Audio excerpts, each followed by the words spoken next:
네, 여러분, 추운 겨울날 건강하게 잘 지내고 계십니까? 예, 오늘은 솔로몬의 이제 왕이 되고 난 뒤에 일어났던 일들을 여러분과 함께 다루겠습니다. 여러분, 솔로몬 하면 무엇이 생각나십니까? 어떤 생각이 떠오릅니까? 예, 아마도 지혜로운 왕, 지혜의 왕이 떠오를 거고 또 성전을 건축한 왕, 이런 모습이 떠오를 겁니다. 또 전도서와 잠언을 쓴 왕, 평화와 또 번영을 이루어낸 그런 지혜로운 왕, 이런 왕의 모습이 아마 떠오르실 것입니다. 그런데 이제 열왕기서가 솔로몬을 보는 관점에는 양면성이 있습니다. 그 한 면은 우리가 방금 말했던 대로 지혜의 왕으로서 하나님의 통치를 실현한 왕의 모습입니다. 그래서 솔로몬의 이 통치는 역대기에서는 이상적인 왕의 모습으로 그려집니다. 또 신약에서는 또 메시아이신 그 메시아 왕이 이루어내야 될 어떤 일들의 모형으로서 솔로몬의 통치가 다루어지기도 합니다. 긍정적인 면이죠. 그런데 이러한 그 솔로몬에 대한 한 면만을 이해하는 이런 측면은 솔로몬을 성경이 보는 대로 보기 어렵게 그렇게 만드는 경향이 있습니다. 그 열왕기서에서 솔로몬은 굉장히 부정적인 왕으로 묘사되고 있다고 이렇게 이야기를 하면 많은 분들이 아마 혼란스러워 하실 수 있습니다. 그 열왕기서는 언제 기록이 됐냐 하면 포로기에 기록이 됐습니다. 포로기. 그래서 포로 생활을 하면서 이제 그들의 생각 속에 우리가 왜 이 모양이 됐나? 왜 우리가 이렇게 결국 나라가 망해가지고 바벨론에 잡혀와가지고 포로 생활하면서 노예가 되어버렸나? 이런 이제 원인을 이제 찾아가는 성경이 바로 열왕기서입니다. 그래서 거꾸로 역추적해 보니까 그들의 패망의 그 빌미 또 원인이 솔로몬에게 있다는 것입니다. 그래서 열왕기서의 솔로몬은 그 이스라엘을 패망하게 한 원초적인 씨앗을 가지고 있는 왕으로서 솔로몬을 그리고 있습니다. 그래서 열왕기서가 보는 이스라엘 패망의 첫 단추가 바로 솔로몬이라는 것이죠. 그는 하나님이 주신 지혜로 유다와 이스라엘을 번영으로 이끌었지만 하나님의 율법을 무시함으로 이스라엘이 패망으로 이끄는 씨앗을 품고 시작한 왕이다. 이렇게 보는 것입니다.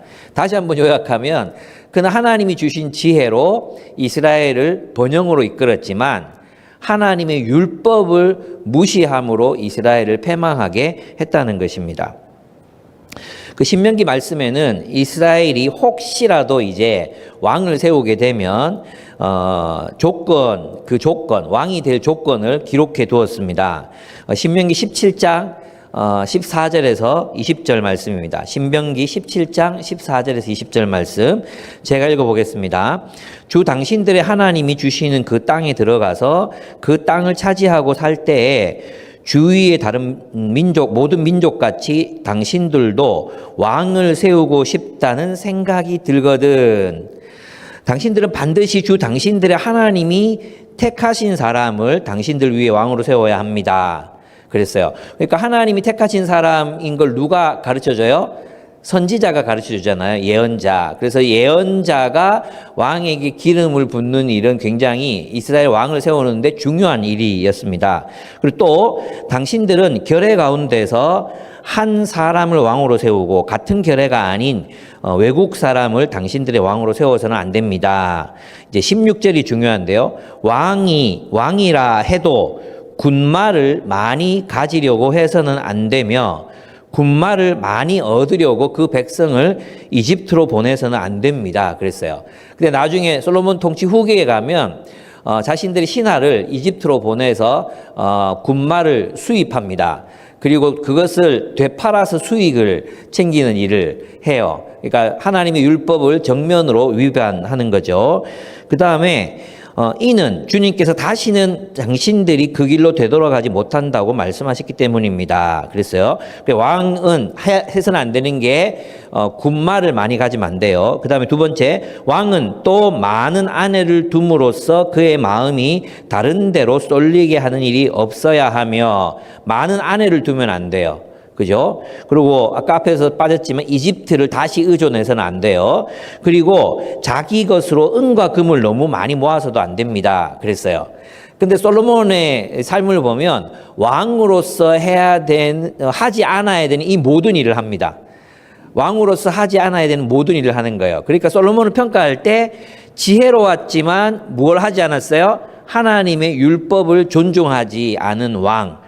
으로 이제 열왕기서는 비판하고 있는 입장에서 있습니다. 그 잘못된 출발이 바로 왕이 되고 나서 이제 제일 먼저 한 일이 3장 1절에서 3절에 나오거든요.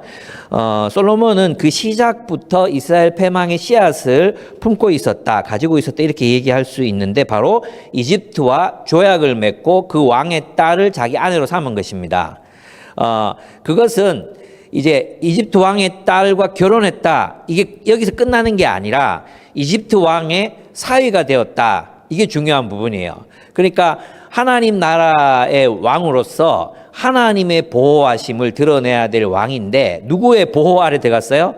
이집트의 보호 아래 들어가기로 결단한 것입니다. 그래서 이집트 공주가 이스라엘에 왔을 때 예루살렘으로 예루살렘 성전 이쪽을 가지 못하고 다윗성 거기다가 이제 두는 이유는 뭐냐하면, 다윗이 이 이집트 공주가 개종을 했거나 그런 공주가 아니라는 것입니다. 그러니까 그가 여전히 자신의 종교를 가지고 있는 채로 왕비가 되었던 것입니다. 그리고 나중에 보면 이 이집트 왕비를 위해서 자기 궁전만한 궁전을 또 지어 줍니다.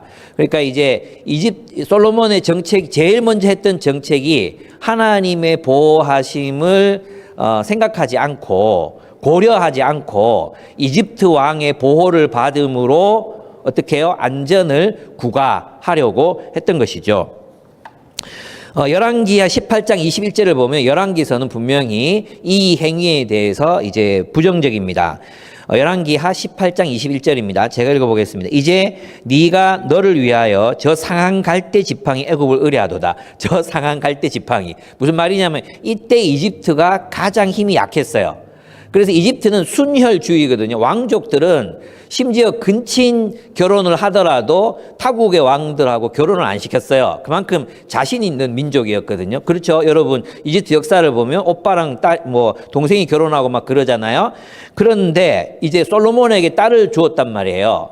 이거라도 해야 이집트가 이제 방패막이를 가질 수 있는 그런 위치에 있었는데, 그들이 이집트를 의지했던 것입니다. 그래서 그렇게 얘기합니다. 애굽을 의뢰하도다. 사람이 그것을 의지하면 그의 손에 찔려 들어갈지라, 이렇게 돼 있어요. 애굽 왕 바로는 그에게 의뢰하는 모든 자에게 이와 같으니라. 결국 애굽 왕에게 당한다는 거예요. 세상과 타협하잖아요. 세상과 타협해. 그러면 세상에 의해서 도리어 공격을 받게 된다. 그게 이제 열왕기서의 저자가 생각하고 있는 관점입니다. 예레미야서 46장 25절, 만군의 여호와 이스라엘 하나님께서 말씀하시니라. 보라, 내가 아몬과 바로와 애굽과 애굽 신들과 왕들, 곧 바로와 및 그를 의지하는 자들을 벌할 것이라, 이렇게 돼 있어요. 이집트를 의지하지 말아야 돼. 이집트를 의지하면 벌할 것이라, 이렇게 돼 있어요. 이사야서 31장 1절에서도 도움을 구하러 애굽으로 내려가는 자들은 화 있을진저 그들은 말을 의지하며 병거의 많음과 마병의 심히 강함을 의지하고 이스라엘의 거룩하신 이를 앙모하지 아니하며 여호와를 구하지 아니하나니, 이렇게 돼 있어요. 그러니까 이제 그 솔로몬이 맨 처음 했던 이 정책은 하나님의 말씀과 율법을 정면 위배하는 행위였다는 것을 알 수 있습니다. 여러분, 교회가 때때로, 또 그리스도인들이 때때로 자신을 지키기 위해서 세상 권력과 손잡게 되면 교회는 타락합니다. 그리스도인들도 마찬가지입니다.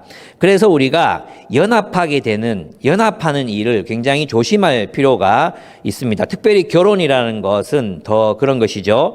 세상의 가치와 하나님 나라의 가치는 공존할 수가 없습니다. 충돌할 수밖에 없습니다.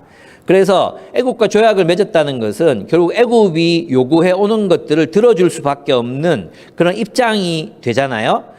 그러니까 거기에서 하나님 나라의 가치를 지킬 수 없는 일들이 생기는 것입니다. 결혼도 똑같습니다. 왜 성경이 불신자와 결혼하지 말라고 말하느냐 하면 그 원칙이 서로 다르기 때문입니다. 그래서 배우자의 요구를 들어주지 않을 수가 없잖아요. 그럴 때 하나님 나라의 원칙이 손상을 당하기 때문에 불신자와의 결혼을 하지 말라는 것. 결국은 이제 하나님 나라를 살아갈 수 없다는 것입니다. 그래서 여러분, 동업이나 또는 어떤 연합이나 이런 일을 할 때 주의를 기울일 필요가 있다는 것이죠. 어떤 동업, 어떤 연합은 하나님 나라의 백성으로서 우리의 정체성과 또 삶을 심각하게 위협할 수 있습니다. 어떤 직장에 우리가 취업하는 것도 똑같은 일입니다. 우리가 무엇을 선택할 때 우리의 신앙적인 원칙과 또 하나님 나라의 기준을 이렇게 타협해야 된다면 많은 부분에서 신앙을 유지하는 것을 이제 힘들게 만들 수 있는 연합이라면 우린 그것을 거절할 필요가 있다는 것입니다.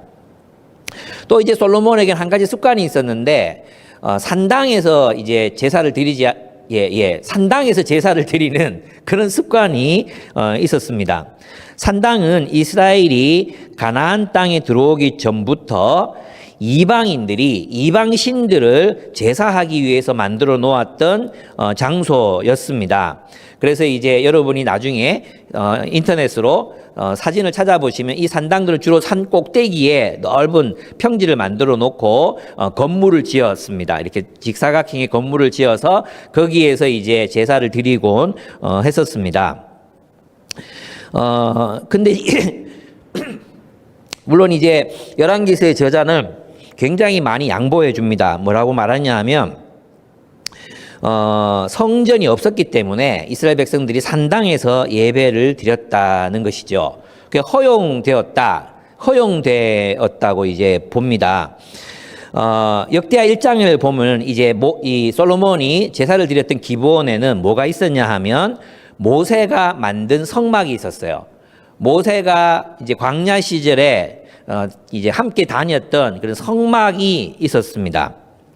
그리고 성막 앞에 놋제단이 있었어요. 그래서 거기에서 제사를 드렸습니다.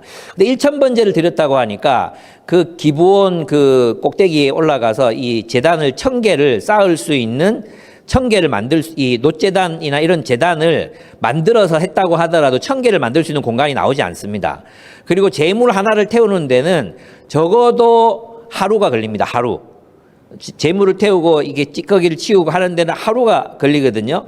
그래서 이 1000번제는 숫자적 의미에서 1000번을 드렸다고 보기는 어렵습니다. 그냥 히브리인들에게 1000번은 많이 드렸다 이런 뜻입니다. 그래서 아주 많은 제사를 그곳에서 드렸다고 보는 것이 옳습니다. 그래서 뭐 1001 동안 드렸다 그러는데 그것도 좀 왕이 이제 정치는 안 하고 통치는 안 하고 여기 와서 매일 기브온 산당 3일길이에요. 예루살렘에서 3일길이거든요. 근데 그 길을 이제 이게 매일 제사를 드렸다고 보기는 좀 어렵습니다.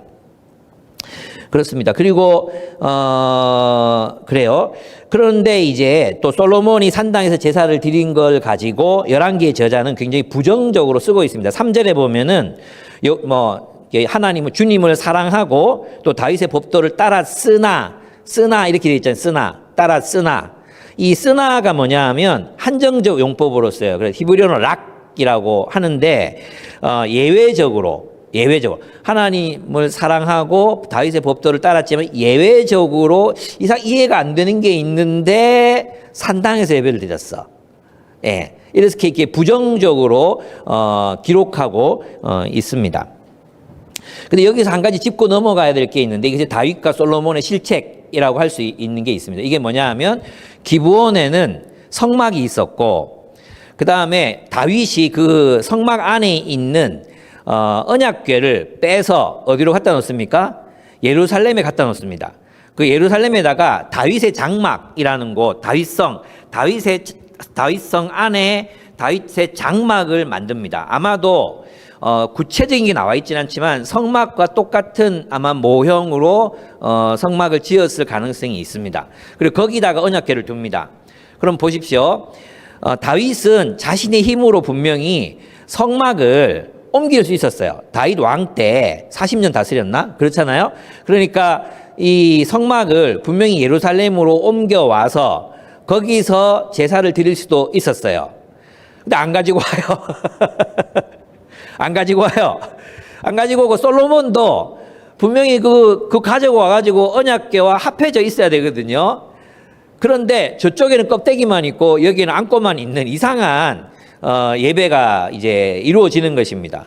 그리고 이제 솔로몬이 언약궤 앞에서도 제사를 드렸다고 하잖아요. 언약궤 앞에서 이 둘은 같이 있어야 됩니다. 여러분 성막이 뭡니까? 성막과 언약궤는 이스라엘 공동체를 인도하던 것이었어요. 그죠? 거룩한 것이었어요. 하나님이 거기 임재하시면서 이동성, 함께 이스라엘과 함께 움직이는 하나님이셨거든요. 그래서 이 성막은 뭐냐 하면 성막을 보면서 이스라엘 공동체 전부가 움직였다는 전부. 그리고 거기서 나오는 음성을 듣고 이스라엘 공동체 전부가 무엇을 해야 할지 어떤 방향으로 나아가야 될지 그런 하나님의 음성을 듣고 이스라엘 공동체 전체가 하나님의 임재를 경험하는 것이 바로 성막이었거든요. 근데 이제 성막과 언약궤가 따로 딱 떨어져 있으면서 그 언약궤를 다윗의 장막, 다윗성 안에 있는 다윗의 장막 안에 이걸 가두어 버립니다. 그러면 성도들이 이제 하나님의 백성들이 어디 가서 예배를 드립니까? 산당으로 올라가는 거예요. 산당으로. 그래서 어떻게 돼요? 개인화되죠. 이스라엘 공동체를 이끌던 그 하나님 나라라는 표식, 거기에는 십계명도 있고, 그리고 십계명, 만나도 있고, 떡상도 있는 그래서 하나님 나라의 정체성을 늘 알려주었던, 우리는 하나님 나라의 백성이야. 우리 모두가 하나님 나라가 되어가야 돼. 우리 십계명을 따라 살아야 돼. 아론의 쌍난 지팡이처럼 주님의 인도하심을 따라야 돼. 주님의 보호하심으로 살아야 돼. 이 공동체적인 메시지가 사라져버린 것입니다. 그래서 이때쯤 되면, 솔로몬 때쯤 되면 종교가, 즉 하나님을 믿는 신앙이 개인의 삶으로 사유화되는 현상이 나타나는 거예요. 이스라엘 공동체를 위한 것이 아니라 사유화됩니다. 근데 이제 그게 솔로몬의 기도는 공동체를 위한 기도이거든요. 그래서 하나님이 기뻐하시는 것입니다. 그래서 있잖아요. 이스라엘의 신앙이 산당으로 올라가면서 어떻게 되느냐 하면 기복주의 신앙이 될 수밖에 없는 거예요. 기복주의 신앙. 이스라엘 공동체가 어떻게 하나님 나라, 교회가 어떻게 하나님 나라가 될 것인가, 이게 이제 이슈가 되지 않는 시대가 되어버린 것입니다. 그래서 결국 산당에서 드리던 그 예배, 개인화된 예배, 사유화된 그 예배, 또 사유화된 하나님은 어떻게 되느냐 하면 이스라엘을 타락으로 이끌어서 결국은 패망하게 하는 원인이 되는 것입니다. 신명기 12장 1절에서 6절을 보면, 신명기 12장 1절에서 6절을 보면 하나님께서 이방 신들의 산당은 모두 허물라고 명령하신 후에 이렇게 말씀하십니다. 당신들은 주 당신들의 하나님을 섬길 때에 이방 민족들이 그들의 신들을 섬기는 방식으로 섬겨서는 안 됩니다. 당신들은 주 하나님이 자기의 이름을 두려고 거처로 삼으신 당신들의 모든 지파 가운데서 택하신 그곳으로 찾아가서 예배를 드려야 합니다. 이렇게 모세가 분명하게 이야기했습니다. 그곳은 예루살렘이었습니다. 예. 그래서 이제 솔로몬은 이것을 깨닫습니다. 이것을 깨닫고 이제 기도 드리고 하나님 만나잖아요. 만나고 나서 어디로 내려가서 예배를 드리냐 하면 언약궤 앞에서 예배를 드려요. 그 언약궤는 아까도 말했지만 공동체적인 이스라엘 전부의 운명을 함께하는, 이스라엘과 함께하신 하나님의 이 모든 상징들이 그 안에 들어있거든요. 그래서 거기서 신명기 말씀대로 신하들과 함께 먹고 마십니다. 번제를 드리고 함께 먹고 마십니다. 네. 그래서 이제 조금 더 얘기를 좀 진행해 보면 11개의 저자는 솔로몬이 주님을 사랑하고 자기 아버지의 법도를 따랐다고 쓰고 있어요. 그런데 솔로몬의 주님을 향한 그 사랑 아하브, 사랑은 이방 여인을 향한 사랑 아하브, 이방 여인에 대한 아합으로 바뀝니다. 여러분 그래서 아합 왕의 이름이 사랑, 놀랍게도 사랑이란 뜻이에요. 아합, 사랑, 히브리어로 사랑이라는 그런 뜻입니다. 인간의 사랑은 늘 변질될 수밖에 없습니다. 솔로몬의 사랑에는 충성, 헌신이라는 헤세드적인 그런 개념이 빠져 있습니다. 그리고 또 여기서 이제 이 열왕기서의 저자가 얘기하는 게 아버지 다윗의 법도를 따랐다 이렇게 얘기하는데 이게 좋을 수도 있고 나쁠 수도 있습니다. 왜냐하면 아버지 여호와를 하나님을 사랑하고 아버지 다윗의 법도를 따랐다 그랬잖아요. 그럼 다윗을 따랐으면 앞에 있는 이방 여인하고 결혼하면 안 되잖아요. 그죠? 그 다윗의 법도 하나님의 율법이라면 이방 여인과 결혼하고 산당에서 제사 드리면 안 되잖아요. 그죠? 그래서 이것은 여호와의 율법과 약간 좀 다른 느낌이 있는 거예요. 그러니까 여호와의 율례를 행하였다 이것보다도 조금 다른 뉘앙스가 여기에 들어 있습니다. 왜냐하면 1절에서 3절에 주님을 사랑하고 다윗의 법도를 따랐다. 그러면 이 다윗의 법도가 여호와의 법도였으면 앞에 있는 거 하면 안 되거든요. 이방 여인하고 결혼하고 산당에서 제사 드리고 그러면 안 되잖아요. 그죠? 그래서 이 솔로몬의 통치 초기부터 열왕기서의 저자는 솔로몬이 틀렸다. 그가 이 길을 선택했기 때문에 결국 이스라엘이 우상 숭배의 길로 갈 수밖에 없었구나. 이렇게 보는 것입니다. 그 다음에 이제 한번 보겠습니다. 그래서 이제 우리가 이 말씀을 한번 적용해 보면 이런 거예요. 산당에 어쩔 수 없이 산당에서 예배 드리잖아요. 이스라엘 백성들이. 그건 왕의 책임이 커요. 다윗과 솔로몬이 이 성막을 완전체로 이렇게 해서 공동체 전체를 제사장이 제사 드리고 이렇게 하나님의 뜻을 묻고 어떻게 하나님의 나라를 어떻게 세워가야 이런 어떤 이 공동체적인 그런 부분이 사라져 버렸잖아요. 이 왕의 책임이 굉장히 큰 거예요. 그런데 이제 어쩔 수 없이 허용되었다고 하더라도 우리가 있잖아. 하나님의 진리를 변화된 상황 속에 계속 새롭게 적용하지 않으면, 그러니까 산당에서 계속 예배 드리면, 산당을 고집하면 어떻게 돼요? 우상숭배에 빠지는 거예요. 산당이 가지고 있는 우상숭배적인 요소들이 있잖아요. 이방 종교의 구조가 있잖아요. 구조가 내용을 삼키는 거예요. 우리는 자꾸 형식이 내용을 삼켜버리는 거죠. 우리는 생각할 때 내용만 건전하면 되지 뭐 이렇게 생각한단 말이에요. 그렇지 않아요, 여러분. 마음만 뭐 괜찮으면 되지. 그렇지 않아요. 형식이 내용을 삼켰어요. 산당이라는 이방 종교의 형식이 여호와의 종교의 내용을 삼켜버렸다니까요. 그래서 신명기에서 모세가 그렇게 하지 말라 그랬던 거예요. 그들의 방식을 따라 제사 드리지 말라 했던 것입니다. 한때 허용할 수 있어요. 교회나 우리의 삶에도 있잖아요. 그때는 그래 뭐 괜찮을 수 있어요. 그때는 혹시 또 금지할 수 있어요. 금지. 근데 그걸 가지고 시대가 변했는데도 상황이 변했는데도 계속 그걸 고집할 수 있단 말이에요. 예를 들자면 제가 정확한 금액은 생각이 안 나는데 기윤실에서 기독교윤리 실천운동 아시죠? 기윤실 저는 비판하고 있는 게 아닙니다. 기윤실에서 우리 검소하게 살자. 그래가지고 몇 가지 운동을 벌였어요. 하나는 외식할 때 10,000원짜리 이상 먹지 말자. 7,000원인가 10,000원인가 잘 기억이 안 나는데 찾아봐도 없더라고. 10,000원짜리 이상 이제 외식하지 말자. 두 번째, 집 사지 말자. 전세에 살자. 셋째, 자가용 타고 다니지 말자. 자가용 사지 말자. 이 세 가지 운동을 했단 말이에요. 근데 그것이 진리처럼 지켜진다면 지금 어떻게 되겠어요? 우리는 점심도 못 사 먹어요. 우리 점심도 못 사 먹고 차 없는 사람 없잖아요. 전세 살려고 계속 고집 부리다 보면 계속해서 우리 빈곤할 수밖에 없는 상황이 되는 거예요. 이해되십니까? 그래서 하나님의 진리는 역동적이에요. 성막이에요, 성막. 성전이 아니에요. 하나님은 성전에 계시지 않아요. 성막이에요, 성막.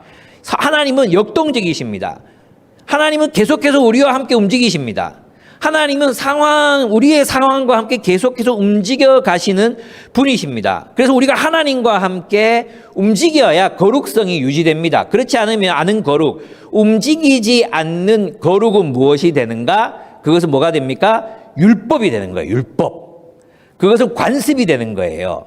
그래서 여러분 있잖아요. 여러분이 과거에 가지고 있던 생각, 예전에 저는 그랬잖아요. 외제차 타고 오면 불 질러버린다고. 지금은 타고 와도 불 안 질러요.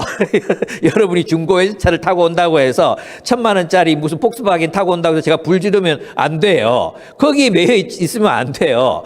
뭐 아파트 옛날에는 그거 사지 말라 그랬잖아요. 유라인 아파트 사지 말라 그랬잖아요. 뭐 이렇게 얘기하실 수 있잖아요. 유라에 있는 아파트, 지금 대구시에서 유라 아파트가 제일 싸요. 상황이 달라졌단 말이에요. 우리가 우리의 어떤 거룩성, 하나님의 백성은 구별됨을 지켜나갈 때는 하나님의 진리를 붙들고 변화되어 가는 상황 속에 그 진리를 적용하는 지혜가 우리에게 필요한 것입니다. 그렇지 않으면 어떻게 돼요? 산당처럼 타락하는 거예요. 예.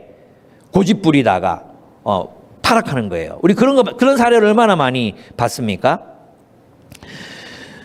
그렇습니다. 그래서 핵심은 무엇인가 하면 한때 허용한 것이 다음 세대에 어떤 결과를 가져올지를 진지하게 생각해야 돼요. 근데 우리는 그 결과를 몰라요. 그죠? 어떻게 알아요? 미래인데 모르잖아요. 그래서 어떻게 해야 됩니까? 현재의 삶 속에서, 우리의 삶 속에서 하나님의 말씀을, 이 진리를 어떻게든 적용해 내려는 노력, 동시대적 노력, 애씀, 이것이 우리에게 있어야 한다는 것입니다. 과거의 기준이 오늘의 우리의 하나님 나라를 위한 삶의 발목을 잡게 해서는 안 된다는 것입니다.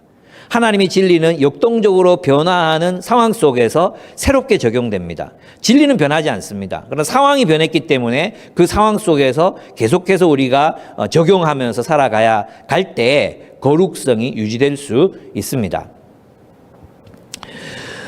이제 지혜를 구합니다. 솔로몬이 지혜를 구하는데 기본에 있는 산당에서 1,000번제를 드리고 난 뒤에, 즉 많은 제사를 드리고 난 뒤에 꿈에 하나님이 솔로몬에게 나타나십니다. 그리고 한 가지 소원을 물으셨습니다. 솔로몬이 무엇을 기도합니까? 첫째는 이제 자기 고백해요. 내가 왕이 된 것은 다윗 때문이다. 그것을 고백합니다. 이게 맞아요. 하나님이 솔로몬을 축복하신 이유는 솔로몬 때문이 아니에요. 다윗과 맺은 언약 때문이에요. 다윗과 맺은 언약. 그래서 이 열왕기가 보여주는 건 뭐냐 하면 솔로몬이 잘났다 이게 아니라 하나님이 자신의 언약을 지키신다는 거예요. 하나님이 다윗에게 내가 너의 후손 때에 가면 번영을 주겠다. 그리고 너의 왕권이 영원토록 이어지게 해주겠다. 이 약속을 하나님은 솔로몬과 함께 지키시는 겁니다. 이 솔로몬이 지혜로웠기 때문에 이걸 알았어요. 자기가 왕이 된 것은 바로 다윗의 신실함 때문이라는 것을 알았습니다. 그리고 자기가 부족한 것을 알았습니다. 이때 나는 어린아이라 이랬는데 진짜 어린아이가 아니고요. 지금 장가도 갔고요. 또 나이가 많아요. 또 르호보암 나이 이렇게 생각하면 굉장히 나이가 많은 40대 훨씬 넘은 그런 나이입니다. 어린 게 아니라 어리석다는 뜻입니다. 내가 어리석어서 겸손했죠. 겸손하게 하나님의 지혜를 구합니다. 이스라엘을 올바로 통치할 수 있는 지혜를 주십시오. 이것이 이제 하나님의 마음에 너무 마음에 들었던 거예요. 왜냐하면 사유화되어서 각자가 하나님을 사사시대 이후로부터 각자의 하나님을 찾고 있었던 그 시대에 이제 공동체를 위해서 구하는 왕이 나타난 거야. 그죠? 그래서 이 공동체를 어떻게 하나님 뜻대로 다스려야 될지 모르겠습니다. 지혜를 주십시오. 그 기도를 하나님이 기뻐하셨습니다. 그리고 솔로몬도 이때는 제정신이었는지 언약궤 앞에 가서 이제 제사를 드리고 화목하게 합니다. 산당에 가서 제사 드리던 사람이 이제 언약궤 앞에서 제사를 드리는 거예요. 진즉에 성막을 글로 옮겨왔으면 되었을 텐데 이제 아직도 이제 성전 짓겠다고 이제 하죠. 그렇습니다. 참 이제 여러분이 아마 느끼셨을 텐데 열왕기상 3장 4장 읽으면서 도대체 솔로몬을 어떻게 해석해야 될지 모르겠는 거예요. 그죠? 그래서 뭔가 좋으면서도 불안했죠. 그리고 이래도 되나? 이래도 되나? 불편했어요. 그죠? 왜 하나님이 솔로몬을 축복하시지? 이해가 안 됐잖아요. 솔로몬 때문이 아니라니까요. 다윗 때문이라니까요. 그리고 아직은 솔로몬이 씨앗으로 갖고 있지 이게 확 드러난 건 아니에요. 그러니까 아직은 이제 이게 어떻게 솔로몬의 통치가 어떻게 발전해 갈지는 아직은 잠재적인 가능성 속에 머물러 있습니다. 아직 나타나지는 않았어요. 그래서 아직은 괜찮은 그런 단계라고 할 수 있습니다. 하나님이 주신 지혜로 이제 통치합니다. 첫째, 그 지혜의 힘이 있습니다. 여러분, 지혜는 굉장히 좋은 것입니다. 만약 여러분에게 이 모든 강해서가 이 질문을 꼭 하기 때문에 난 빼려고 했는데 뺄 수가 없어요. 하나님이 여러분에게 나타나셔서 한 가지 소원을 들어주겠다. 말해봐라. 그럼 여러분 뭘 달라고 하시겠습니까? 예, 아내를 주십시오. 이런 형제들도 있을 거고. 저는 생각해봤어요. 10조, 하나님 10조만 주십시오. 10조만 주십시오. 그러면 할 수 있는 게 많을 것 같습니다. 그 생각했다가, 그것도 뭐 별 게 없더라고요, 결국. 그래가지고, 저도 결국은 솔로몬처럼 지혜를 구했겠다, 이런 생각이 들었어요. 저는 지혜로운 사람이니까. 여러분은 무엇을 구했을 것 같습니까? 지혜는 힘이 있어요. 지혜는 정말, 지혜를 구하니까 하나님께서 부귀와 영화, 장수도 주겠다고 약속하시잖아요. 결국 이것은 지혜에 따라오는 것들이라고 생각하시면 돼요. 예, 지혜와 더불어 따라오는 것들이에요, 결국은. 그래서 여러분이 정말 하나님 앞에 구할 게 있다면 지혜를 구하셔야 되는 거예요. 지혜. 하나님, 내게 지혜를 주시옵소서. 하나님 나라를 살아낼 지혜를 주시옵소서. 그 기도를 드려야 됩니다. 지혜의 힘을 한번 보겠습니다. 3장 16절에서 28절을 보면 유명한 재판 이야기가 나오지 않습니까? 이 재판 너무 유명하니까 뭐 굳이 얘기 안 해도 알 것 같아요. 그죠? 근데 여기서 이제 성취한 게 뭡니까? 지혜는 선과 악을 분별하는 힘을 줍니다. 그게 지혜예요. 선악을 분별하고 정의를 이루는 것이 지혜입니다.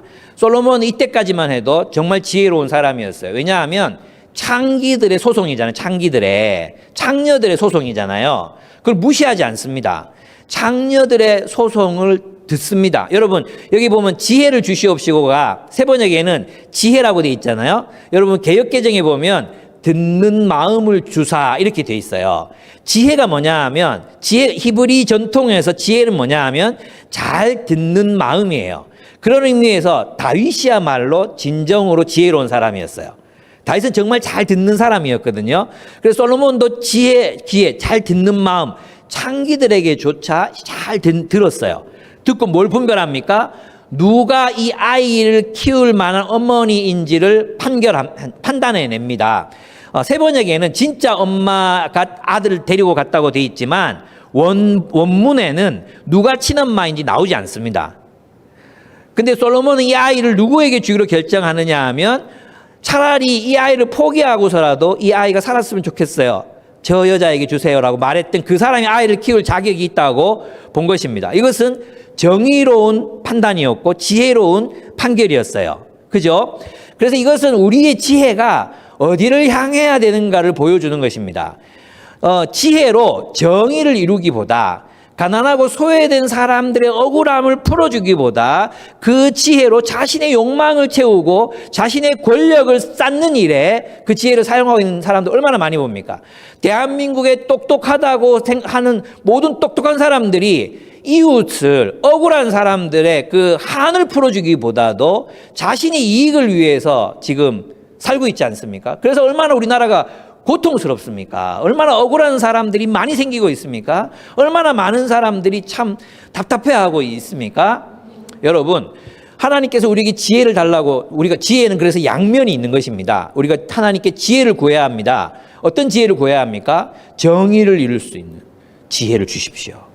우리가 하나님이 지혜를 주셨을 때 하나님, 이것으로 하나님의 억울한 사람들, 소외된 사람들, 아픈 사람들을 위해서 하나님 내가 이 지혜를 사용할 수 있도록 해주십시오. 솔로몬은 이것을 했습니다. 지혜의 힘입니다. 이것이 참된 지혜라고 할 수 있습니다. 지혜로 지 잘 먹고 잘 사는 게 아니라 정의를 베푸는 것, 정의를 실현하는 것, 이 지혜가 우리에게 있어야 하는 것입니다. 그 사람이 지혜로운 사람입니다. 두 번째, 지혜는 신실한 사람들을 리더십으로 세우고 독려합니다. 솔로몬이 세운 사람들을 보면요. 여기 4장 1절에서 나오죠. 1절부터 쭉 이제 9절까지 쭉 나오는데요. 여기 보면 사독의 아들 아사랴는 제사장이고 시사의 아들 엘리호합 아히야는 서기관이고 아율루스 아들 여호사밧은 역사 기록관 쭉 사독과 아비아달 또 나단의 아들 뭐 이렇게 쭉 나오잖아요. 그래서 보면 어떤 사람들을 기용했느냐 하면 다윗 왕가에서 다윗에게 충성을 다했던 사람들을 써요. 그죠? 그들의 충성과 헌신, 한결같은 사랑 이것은 증명되었어요. 그죠? 그리고 새로운 인물들도 등용합니다. 그죠? 새로운 인물들, 이름을 처음 보는 사람들 있잖아요. 새로운 인물들도 등용합니다. 이게 지혜입니다. 지혜는 뭐냐 하면 누구와 함께 일할 것인가를 선택할 수 있는 능력. 그죠? 선하고 지혜롭고 유능한 사람들. 선하고 지혜롭고 유능한 사람들. 우리 유능하면 악하다고 생각하는 경향이 있어요. 그죠? 근데 우리 주변에는 선하고 지혜롭고 유능한 사람들이 있습니다. 제 앞에 여러분의 모습이 보이는데 여러분이 그런 사람들입니다. 저는 여러분과 함께 동력하는 이게 얼마나 행복한지 모릅니다. 선하고 지혜롭고 유능한 사람들. 그런 사람들 곁에 두는 법을 아는 것. 그게 지혜라는 거예요. 이거 구해야 돼요, 여러분. 여러분, 이스라엘이 왜 패망합니까? 여로보암 이후에 보면 또 여로보암이 이제 이 떨려 나가잖아요. 그러면서 타락하잖아요. 그 이유가 뭡니까? 주변에 악한 사람들을 자기 편으로 삼거든요. 르호보암은 더 망하잖아요. 그 왜 그렇습니까? 주변에 악한 사람들의 조언을 받아들이거든요. 주변에 누구랑 동력하는가? 이거 얼마나 중요한 일인지 모릅니다. 좋은 사람들, 선한 사람들, 능력 있는 사람들, 그런 사람들 볼 수 있는 눈을 달라고, 지혜를 달라고 우리가 기도해야 합니다. 우리의 마음이 악하면 악한 사람들이 끌리게 되어 있습니다. 그래서 지혜는 선과 악을 분별하고 정의를 이루기도 하지만 지혜는 신실한 사람들과 신실한 사람들을 리더십으로 세우고 그들과 함께 하나님 나라를 세워갑니다. 세 번째, 지혜는 새로운 질서를 창조해냅니다. 이게 다 양면성이 있어. 이게 다. 이 사람들 자기 마음에 이걸 있잖아. 저 멀리서 정말 이제 꽃가운 눈으로 보면 그래 지 입맛에 맞는 사람들 다 뽑아가지고 독재했지 뭐 이렇게 본단 말이에요. 그래서 이제 중요한 게 뭐냐 하면 이 사람들이 무엇을 했느냐가 중요한 거예요. 무엇을 했느냐. 결국은 제도보다도 중요한 게 뭐예요? 그 제도를 운영하는 사람들이죠. 솔로몬이 잘했냐 잘못했느냐는 이 사람들과 함께 무엇을 했느냐를 보면 알 수 있습니다. 아직까지는 괜찮습니다. 그리고 4장 7절에서 19절에 보면 지혜는 새로운 질서를 창조합니다. 여기도 양면성이 있어요. 여기도 양면성이 있는 거예요.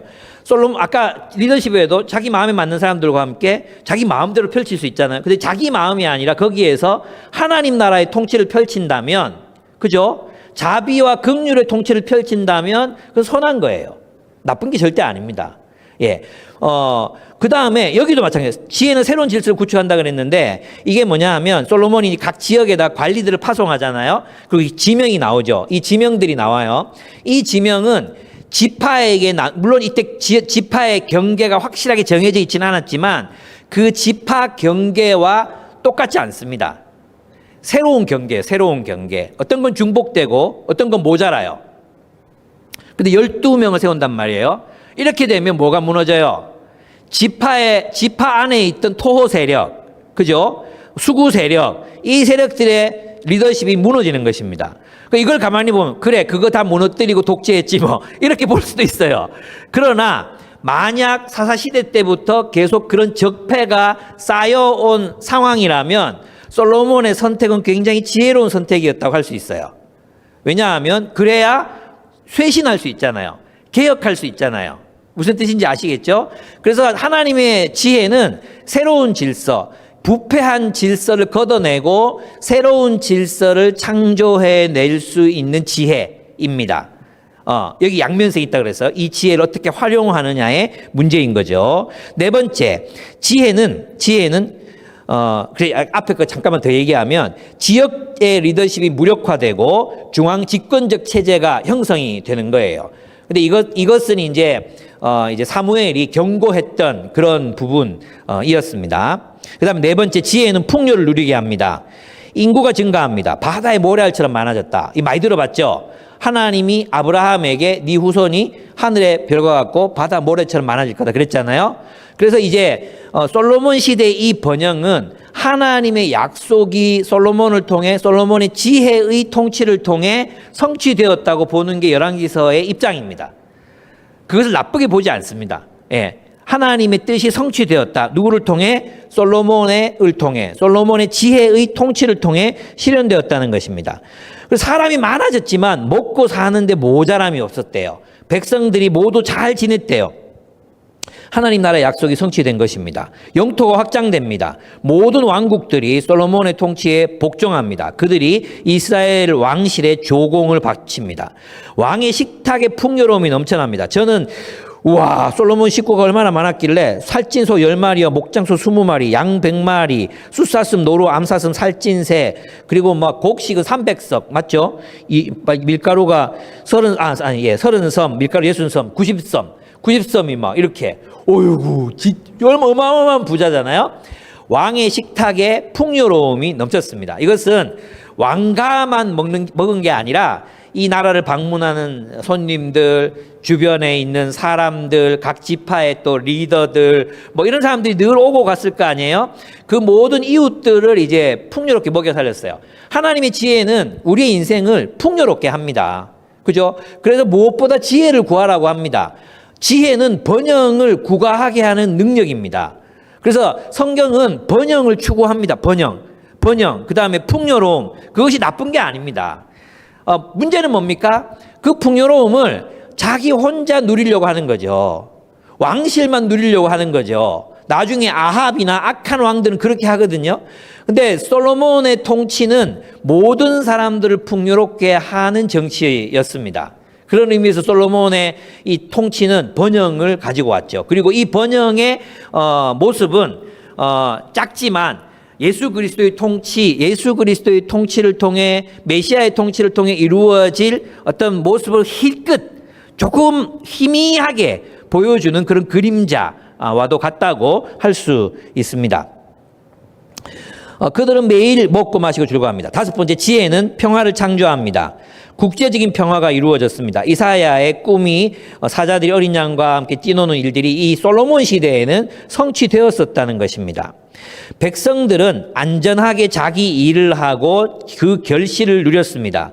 자기 포도나무, 무화과 나무 아래에서 평화를 누린다. 이 이야기는 나중에 선지자들이 메시아의 통치로 말미암아 이루어질 세계에서 일어날 일이라고 말합니다. 이건 평화입니다. 자기 땅을 가지고 자기가 할 일이 있고 그 일을 통해서 충분히 먹고 사는 일들이 가능한 평화로운 상태를 의미하는 것입니다. 그들은 억압을 받거나 착취를 당하거나 굶주림에 시달리지 않았습니다.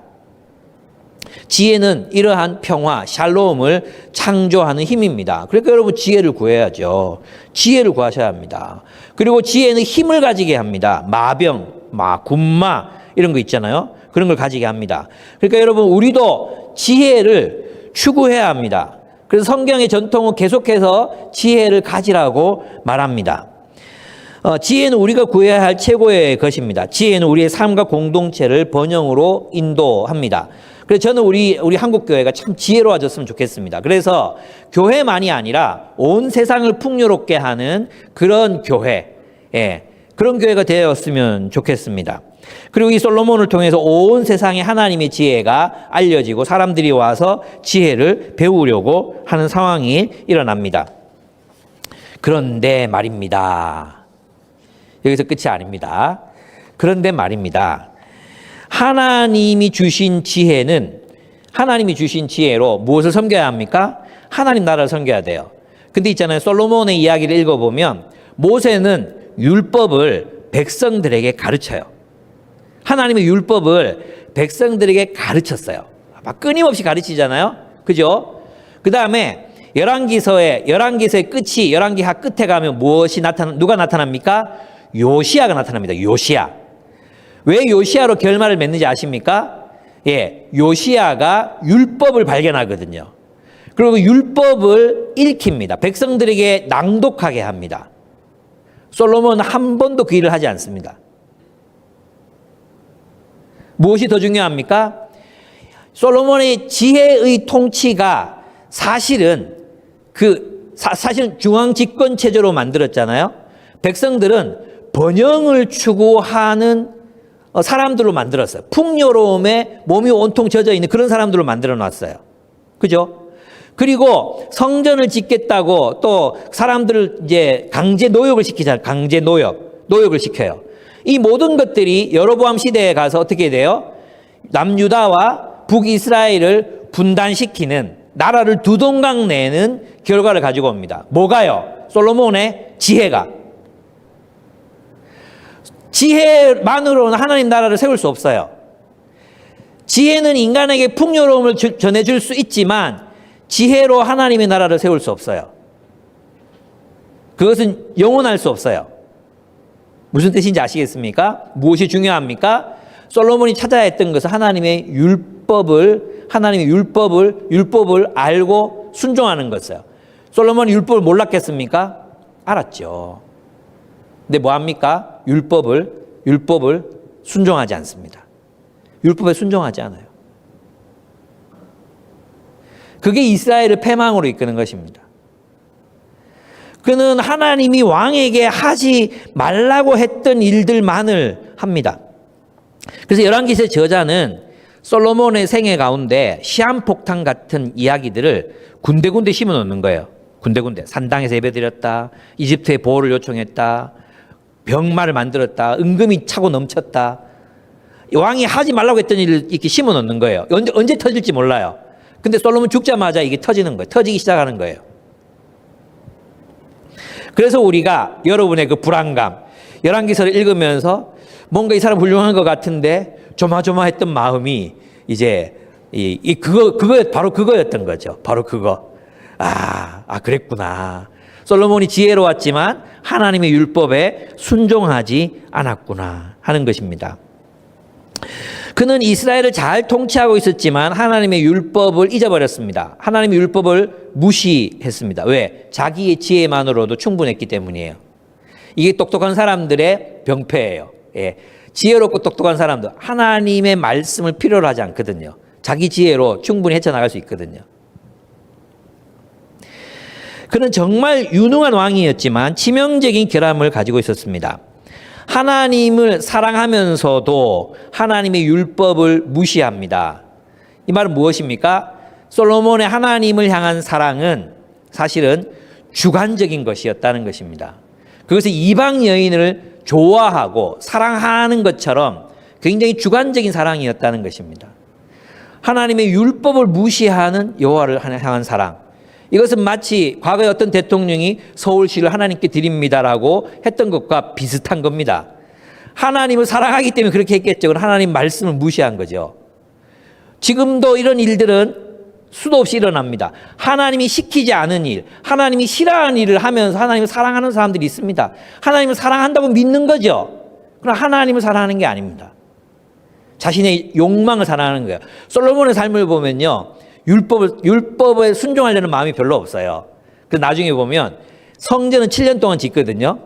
자기 왕궁은 13년 동안 지어요. 성전은 7년 만에 짓는데 이 왕궁은 13년 동안 짓는다니까요. 그래서 20년 동안 왕궁을 지어요. 20년 동안. 그러면서 이제 이 기간 동안에 이 이스라엘 백성들이 어디 예배 드릴 데가 없는 거예요. 왜 그렇습니까? 정말 솔로몬의 삶에서 치명적인 결함입니다. 여러분, 하나님 사랑하면서 율법 무시할 수 있습니다. 그런데 그것은 하나님에 대한 진정한 사랑이 아니에요. 1000번제를 드리면서도 하나님의 말씀에 순종하지 않을 수 있습니다.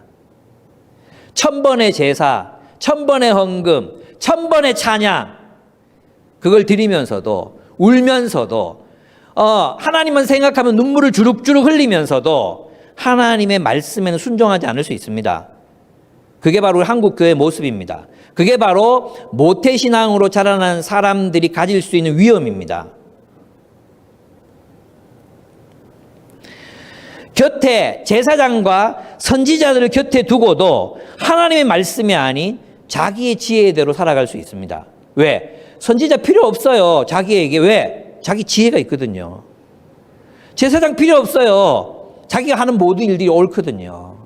용서받을 일이 없잖아요. 젠틀하고 정말 정의롭고. 그러나 우리가 이렇게 솔로몬을 욕하면서도 사실 우리가 솔로몬과 너무 닮아 있지 않습니까? 하나님을 사랑한다고 말하면서도 하나님 말씀 안 봐. 알려고 노력도 안 해. 애쓰지도 않아.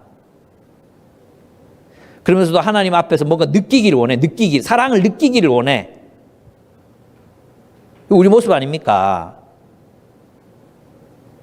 1000번의 제사, 1000번의 찬양을 드리면서도 하나님의 한 줄 계명, 그 계명을 따라 살지 못하는 게 우리 모습 아닙니까? 하나님의 지혜를 그렇게 구하면서도 가난한 사람, 소외된 사람 찾아 나서지 않는 것, 그것이 우리 모습 아닙니까? 얼마나 이기적입니까? 솔로몬이나 우리는 똑같습니다. 회개해야 합니다. 하나님의 백성의 진정한 지혜는 어디에서 나오느냐? 이게 또 신명기 4장 5절에서 8절이에요. 이거는 여러분이 같이 찾아서 읽었으면 좋겠어요. 신명기 4장 5절에서 8절입니다. 제가 한번 읽어보겠습니다. 여러분 눈으로 따라 읽으시면 됩니다. 내가 나의 하나님이 명령하신 대로 규례와 법도를 너희에게 가르쳤나니 이는 너희가 들어가서 기업으로 차지할 땅에서 그대로 행하게 하려 함인즉 너희는 지켜 행하라. 이것이 여러 민족 앞에서 너희의 지혜요 너희의 지식이라. 하나님의 백성의 진정한 지혜는 무엇입니까? 하나님의 규례와 율법, 하나님의 말씀을 따라 사는 것. 그것이 진정한 지혜라는 것입니다. 이것이 인간적인 지혜를 뛰어넘습니다. 이 지혜를 따라 살할 때 세상 사람들이 그들이 이 모든 규례를 듣고 이르기를 이 큰 나라 사람은 과연 지혜와 지식이 있는 백성이로다 하리라 하셨습니다. 그리스도인의 참된 지혜는 어디에서 나옵니까? 하나님의 말씀으로부터 나옵니다. 이 말씀이 진정한 이 말씀이 우리의 삶을 번영과 풍요 그리고 인간다운 삶, 정의로운 삶으로 인도합니다. 하나님의 말씀에 순종하는 삶입니다. 이방 여인과의 결혼, 산당에서 드리는 제사, 수많은 말들과 병거, 이것은 솔로몬이 하나님의 율법, 즉 그분의 말씀을 존중하지 않았다는 것을 보여줍니다. 하나님의 말씀을 아는 것과 이 하나님의 말씀을 따라 사는 것은 다르다는 것을 솔로몬이 우리에게 보여주고 있습니다. 하나님의 말씀을 아는 것에 그치시면 안 됩니다. 여러분의 지혜로 세상을 충만하게 살아갈 수 있습니다. 그러나 하나님의 말씀이 없는 그 지혜는 우리의 인생을 파멸로 인도합니다. 하나님이 다윗을 사랑해서 솔로몬은 오래 살게 해줬지만 그 자식들이 무슨 고생입니까? 우리 정말 하나님 말씀을 따라 살아가는 삶으로 우리 다음 세대를 양육해야 합니다. 우리가 먼저 살아내므로 우리 아이들에게 하나님을 사랑하자고 말해야 합니다. 솔로몬은 이런 이야기를 들어야 했습니다. 그렇습니다. 하나님의 말씀에 대한 순종이 없는 지혜는 결국 파멸을 불러옵니다. 지혜는 많은 것을 성취하게 하지만 하나님의 말씀에 대한 순종이 없는 지혜는 파괴적입니다. 하나님께서 모태신앙들 하나님이 참 지혜롭게 하십니다. 그래서 저는 많은 모태신앙인들이 정말 지혜로운 사람들 많이 봅니다. 정말 똑똑해요. 똑똑한 사람들 많습니다. 그런데 있잖아요. 문제가 뭐냐 하면 말씀에 순종하는 법을 배우지 못했어요. 말씀 많이 알아요. 다 알아요. 근데 살지 않아요. 그런 사람들이 한동대 욕하는 게 아닙니다. 한동대도 가고 뭐 이러다가 이번에 참 온 국민을 경악하게 한 그런 사건들이 일어난 이유가 무엇입니까? 살지 않기 때문에. 교회가 공동체로서 사는 모습을 아이들에게 보여주지 못했기 때문에 이 말씀 따라 살지 않는 공동체 속에서 양육된 사람들이 그런 모습일 수 있는 것입니다.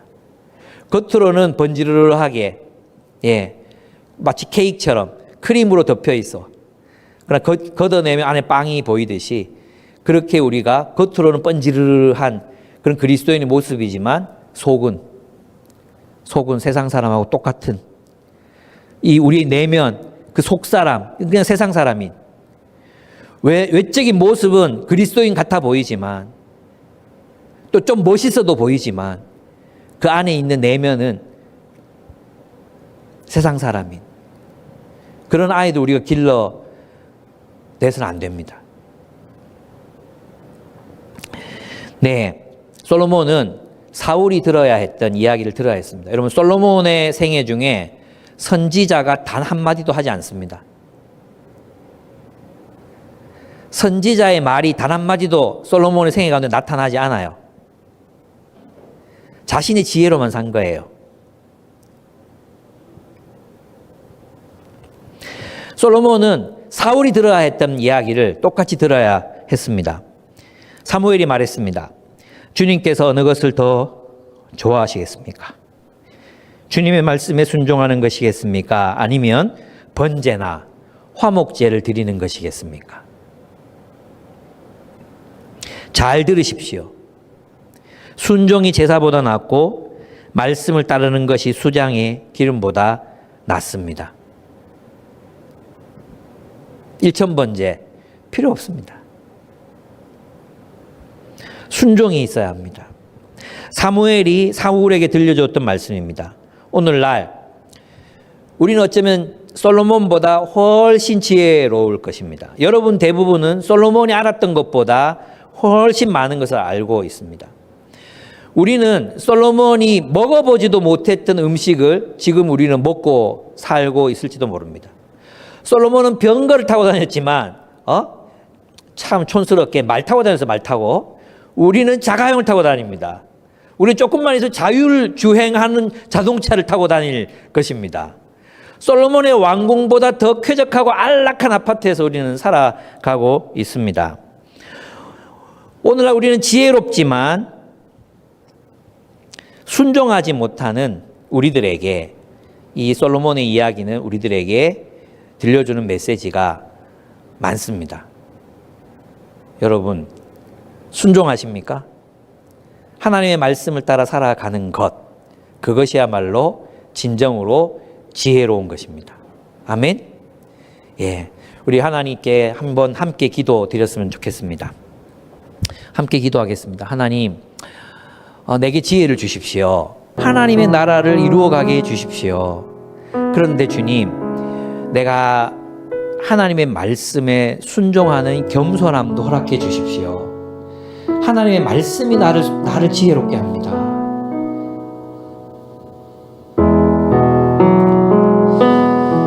하나님이 주시는 그 지혜로 이 땅에 소외되고 가난한 사람들 억울한 거 풀어주는 삶을 살게 해주시고 모든 사람들이 평화를 누릴 수 있는, 모든 사람, 내 주변에 있는 사람들이 나를 통해 평화를 누리게 해주시고 샬롬을 누리게 해주시고 이 풍요로움을 경험하지 못한 사람들에게 이 풍요로움을 전달할 수 있는 지혜, 그것을 허락해 주십시오. 하나님의 뜻에 순종하는 마음을 허락해 주십시오. 아는 것 한 가지라도 그렇게 순종하게 해주십시오. 순종하는 사람이 되게 해주십시오. 잘 들을 수 있도록 도와주십시오. 우리 그렇게 주님 앞에 회개하고 또 기도 드렸으면 좋겠어요. 함께 기도하시겠습니다.